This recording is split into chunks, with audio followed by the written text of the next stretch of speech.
নমস্কাৰ জনালোঁ আটাইলৈ। আজি ভাঙন মাছৰ সৈতে ফুলকবি আৰু আলু দি ধুনীয়াকৈ এখন তৰকাৰী বনাম কম মছলাৰ সৈতে। এই মাছখিনি মই ভাজি ল'লোঁ।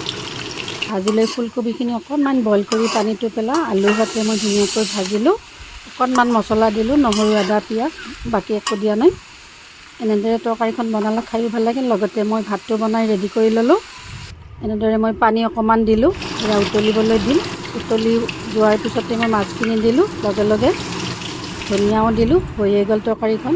এতিয়া আহকচোন, মুৰ্গী মাংস অকণমান লৈছিলোঁ, বইল কৰি ল'লোঁ। আলুখিনিও ভাজি ল'লোঁ, লগতে পিঁয়াজ জলকীয়া ভাজি লৈছিলোঁ। জলকীয়াখিনি মই উঠাই ধুনীয়াকৈ এয়া খুন্দনিৰ সৈতে মই গুড়ি কৰি ল'ম। খুব দেখিবলৈ ভাল লাগে ৰংটো। আৰু কাবুলী বুট লৈছিলোঁ, যাতে মাংসত মই আলু আৰু কাবুলী বুটৰ লগতে ধুনীয়াকৈ ভাজি আদা, নহৰু, পিঁয়াজ, জিৰা, জালুক, গৰম মছলা আটাইখিনি দি এয়া মই পানী দি উতলিব দিলোঁ। হৈয়ে গ'ল। এয়া চাটনি, পালেং শাক, লাই শাক, বুট, এনেদৰে মই চাটনি কৰিলোঁ। এয়া থালিখন সজালোঁ। কেনে পালে জনাব কমেণ্টত।